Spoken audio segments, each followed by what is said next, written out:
What's going on, America? This is Kevin in Kevin's Corner, where I try to make sense out of nonsense. And last night, I was trying to make sense out of Beto O'Rourke, the king of nonsense. That's right. This guy was on CNN, and he was going off on the president, just throwing out all types of wild accusations. And I said to myself, I didn't do it justice. I didn't really dig into Beto like I needed to last night. So I guess you could call this part two, spin-off from my live video chat. So Beto decided to compare the president to Hitler. And Wolf Blitzer is questioning him about it, and let's get his response. Because you're also getting some heat right now, some criticism, not just from Republicans, but Democrats as well, for your criticism of the president, comparing him to Nazis and Goebbels and Hitler. You said the other day in an interview with Al Sharp that President Trump, perhaps inspired by Goebbels and the propagandists of the Third Reich, seemed to employ this tactic that the bigger the lie, the more obscene the injustice, the more dizzying the pace of this bizarre behavior, the less likely you were able to do something about it. Is that not going too far to make a comparison between the President of the United States and the Nazis?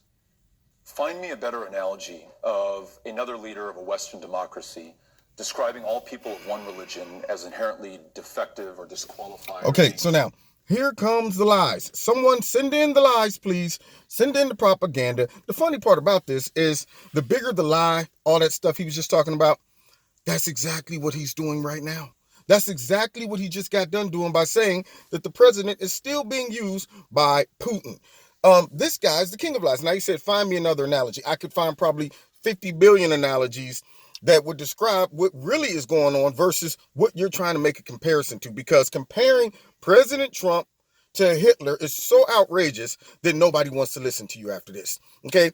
He's always bringing up the same old tired lines: racism, sexism, misogyny, all of that stuff. You know, at some point, the isms got to get mad. The isms got to be like, hold on, whoa. Hey, man, keep my name out your mouth. Now, look, I'm racism, okay? Now, I done some bad things, but I ain't did all what y'all trying to make it seem like I did. I mean, you sitting straight up framing me. I mean, it ain't me this time. I don't know. Hey, dude, I don't know who did it, but it wasn't me. Maybe it's you. If everywhere you go, all you see is misogyny, sexism, racism, xenophobia, maybe the problem is you. Okay, you're seeing what's deep down on the inside of yourself, and you want to project it out on everybody else. Let's listen to this. What the president has done when it comes to Muslims, seeking to ban all Muslims from this country. Okay, here we go. You hear that? Seeking to ban all Muslims from this country. Now, is he talking about all Muslims coming to this country or all Muslims from this country? Because if you're from this country, Beto, then you live here. Nobody's trying to kick you out, okay? Not to mention, he didn't ban all Muslims from coming to the country either.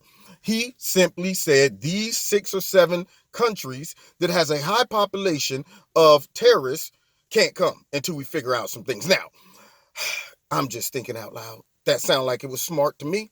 Now, it doesn't sound like a good leader in Beto here that doesn't have the wisdom to say, well, heck, if it's a lot of terrorists in that area, maybe we shouldn't open up the welcoming wagon. I'm just saying. So his lack of wisdom just sealed his fate. Right now, if I'm a guy listening to him and say, this guy is in charge of protecting the country.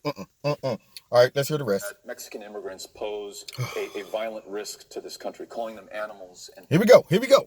That Mexican immigrants cause a risk to this country. Now, first of all, he always leaves out the key word, illegal aliens or illegal immigrants, however you want to call it. I'm calling them legal aliens. He always leaves that out. Try to make it seem like they're just legal immigrants that came here, and when they got here, President Trump was like, you know what, you all are animals and this and that. And did he not only say that the president called them animals when he should be thinking about when the president said that, who was he talking about? See, that's the stuff that he leaves off. He's leaving that off, see, on purpose, because he wants to push a narrative. He's doing exactly what he's accusing the president of doing. Lies. The president called MS-13 members animals, but Beto don't want y'all to think about those things. Not to mention, Wolf Blitzer's just sitting there letting him have his way with them. Instead of saying, now, wait a minute, that's not the context in which he said that in, but let's continue. Predators and rapists and criminals, asking 4 women of color. Here we go again, calling them rapists, drug dealers, murderers, all that stuff. Same old line from when he came down the escalator And Beto's leaving out the context. He didn't call all immigrants or illegal immigrants rapists and all that stuff. He said that Mexico's aware of the problem. I don't know how many times we got to say this, but Mexico's aware of the problem, but they're not doing anything about it. They're not sending us their best. They're sending us their worst. He said they're sending us the rapists, the murderers, and the drug dealers. But I guess some of them are good people too. But the context he's leaving out. One, he was talking about illegal immigrants coming to this country, not just Mexicans, okay? Any illegal immigrant coming here, all right? Not legal. Secondly, he mixed in the problem with some good people as well. Hey, I'm sure some of them are great people, but we also got a percentage that y'all as Democrats like to just look around. I don't see anything. What?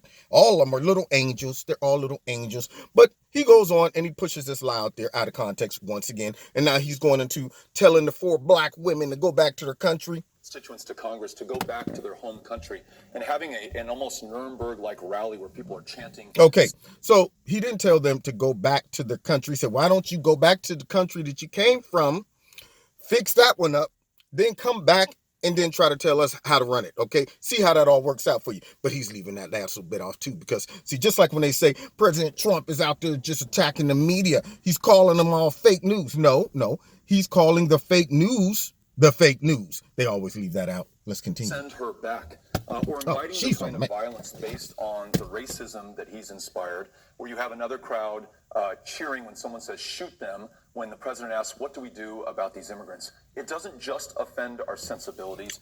What is he poses a talking violent about? risk to our fellow Americans. 22 shot dead in El Paso, Texas by a gunman inspired by the president of the United States. But you understand the criticism when you make any comparisons to the Holocaust and the Nazis, that is simply, at least most people say that is unacceptable. It's the comparison of last resort, and that's where we are. And I don't Now, mean the last I want resort you to just think about the last hypocrisy resort. with this. They had a fit yesterday when President Trump mentioned a lynching, okay? You can't make that comparison. There's no way you can compare this to a lynching. It was a dark time in our history. Beto just compared the president of the United States to Hitler, the Third Reich, and so on and so forth. But yet, he does it with a clean conscience. Just straight up lying. Not even worried about how drastic of a comparison that is. A real Holocaust survivor would be upset to hear this man say what he just said. Full-blown lying. And no Democrats are there to smack him around, shake him up. Look, grab that young boy by the ear, pull him into the meeting and said, look here, man, you making us all look bad. You embarrassing the whole family worse than we already embarrassed. Now, you stop getting on TV saying stupid stuff. We're going to take your guns. We'll tear down that wall. Donald Trump's worse than Hitler and all of these things. You messing it up for us. See, that's what needs to happen. Beto here has just shot himself in the foot, not once, but multiple times. Every time he opens his mouth, he's like, bang, right in his own foot. But I don't care. I hope he blow both of them off so he can go somewhere and sit down. Now, you've been listening to Kevin in Kevin's Corner live, and yet not at the same time.